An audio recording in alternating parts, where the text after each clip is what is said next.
आज एक बार फिर बात कर रहे हैं हम प्रदूषण की, क्योंकि दिल्ली और उसके आसपास के तमाम इलाके प्रदूषण से इस तरह से जूझ रहे हैं कि इसे महामारी से कम नहीं कहा जा सकता।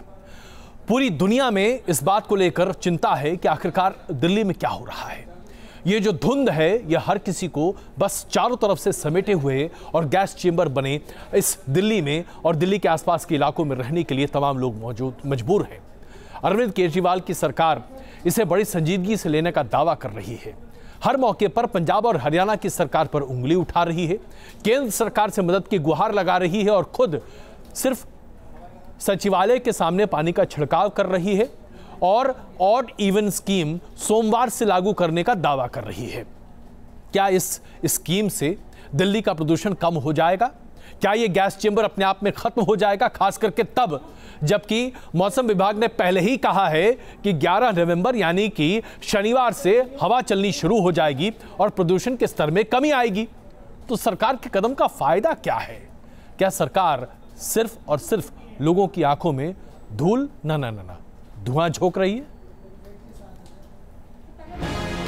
ऑड इवन की निर्णय आज या कल में लिया जाएगा अगर जरूरत पड़ेगी, और स्कूल्स ऑलरेडी बंद कर दिए गए। जिस वक्त दिल्ली में मुख्यमंत्री और आम आदमी पार्टी के मुखिया अरविंद केजरीवाल ऑड इवन का ऐलान कर दिल्ली को दमघोंटू हवा से बचाने का दम भर रहे थे, उसी वक्त मीडिया में कुछ तस्वीरें सामने आई जिसमें पंजाब से आम आदमी पार्टी के विधायक सुखपाल सिंह खैरा पराली जलाते नजर आ रहे थे। ये वही पराली है जिसे अरविंद केजरीवाल और डिप्टी सीएम मनीष सिसोदिया दिल्ली में फैले जहरीले स्मॉग की वजह करार दे चुके हैं और उन्हीं के पार्टी के माननीय पंजाब में पराली जलाकर हवा को प्रदूषित करते नजर आ रहे थे। सुखपाल सिंह खैरा का ये वीडियो तेजी से वायरल हुआ और सुखपाल सिंह खैरा का ये पराली जलाते हुए वीडियो को लेकर जब सवाल उठे तो एक बार फिर केजरीवाल डैमेज कंट्रोल में नजर आए। उन्होंने अगर और मगर के लच्छे में लपेट कर जवाब दिया। मैंने वो वीडियो नहीं देखा, लेकिन अगर केवल विरोध जताने के लिए खैरा ने ऐसा किया है तो केवल विरोध जताने के लिए विरोध का तरीका गलत है।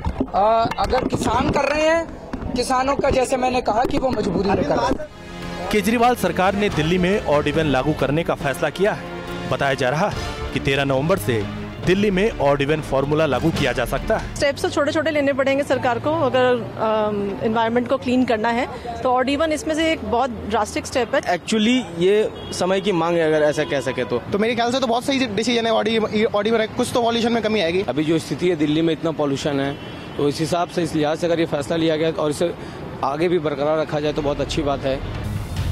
लेकिन क्या ऑड इवन दिल्ली में फैले जहरीले स्मॉग से टक्कर ले पाएगा? क्योंकि पिछले 2 मौकों पर भी दिल्ली में ऑड इवन जरूरत मुताबिक नतीजे नहीं दे पाया था। दिल्ली में प्रदूषण जब इस स्तर तक बढ़ गया कि लोगों के लिए जानलेवा साबित होने लगा तो सरकार को एक बार फिर ऑड इवन की याद आई। लेकिन इस बीच सवाल ये खड़े उठते हैं कि ऑड इवन जैसी दूसरी स्कीमों पर साल भर सरकार काम क्यों नहीं करती? क्यों सरकार को इन सब चीज़ों की सुध तब होती है जब हालात बद से बदतर हो जाते हैं?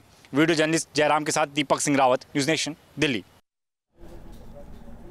सबसे बड़ी बात यह है कि हम सिर्फ दिल्ली सरकार को ही क्यों कोसें?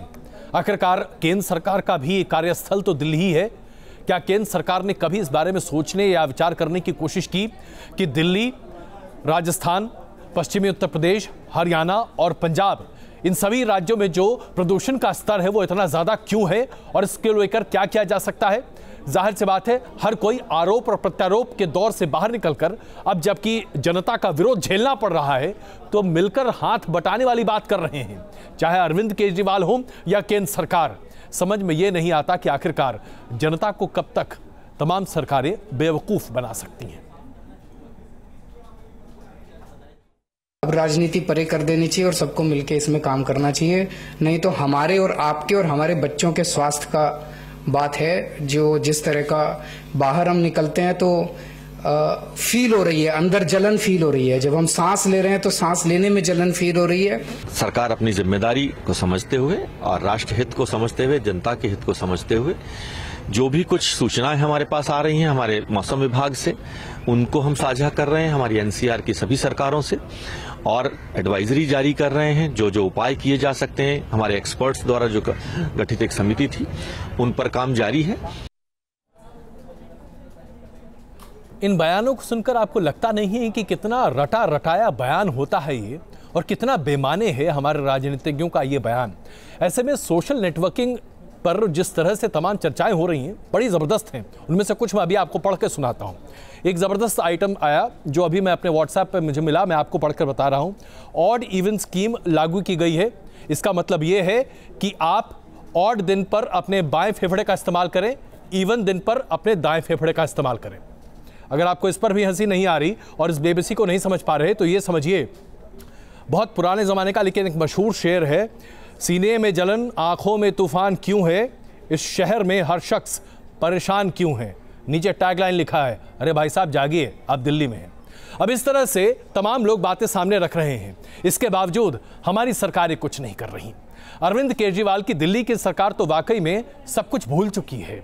एनजीटी की तमाम फटकार के बावजूद दिल्ली सरकार के पास किसी भी बात का कोई जवाब नहीं है।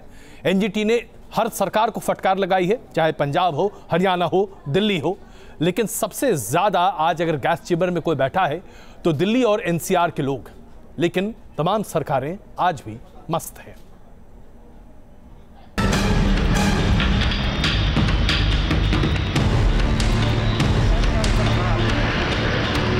सोचिए दिल्ली की हालत क्या हो गई है कि नेशनल ग्रीन ट्रिब्यूनल जैसी संस्था को दिल्ली के हाल को लेकर सरकारों पर सवाल उठाने पड़े।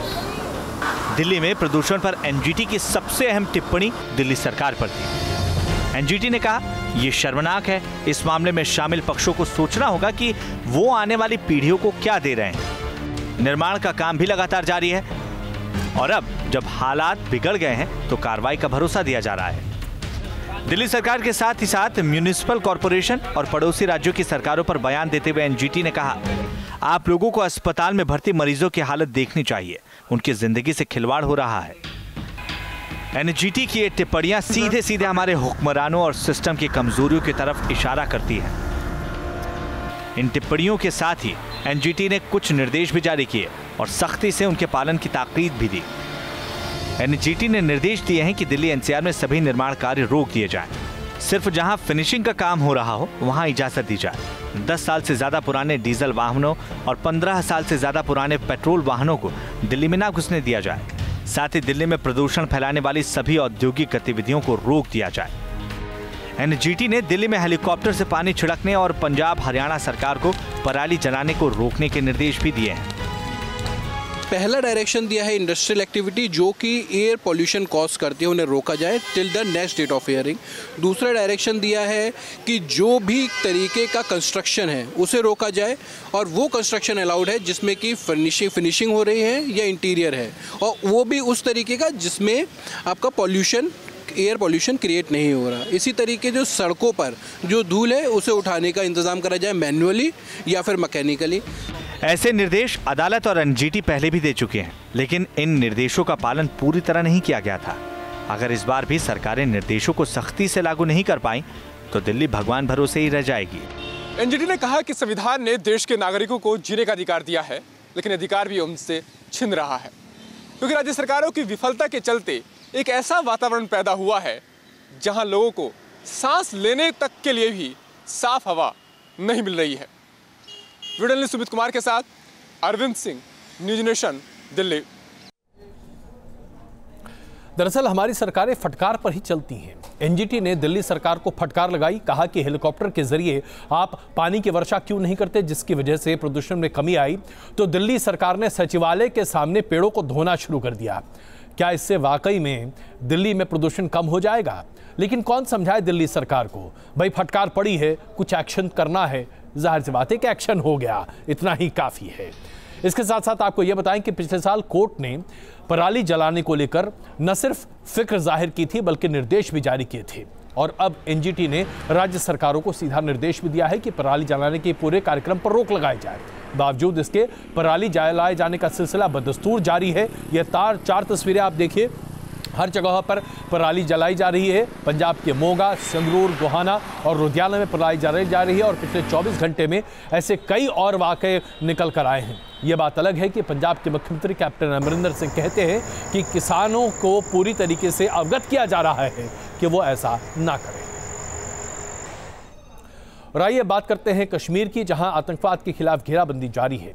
सीमा पार से आए आतंकियों के खात्मे के लिए सेना ऑपरेशन ऑल आउट को लेकर आगे बढ़ रही है। दक्षिणी कश्मीर के शोपियां जिले में 13 गांवों में आतंक को कुचलने के लिए सेना ने कोम्बिंग एंड सर्च ऑपरेशन शुरू कर दिया है।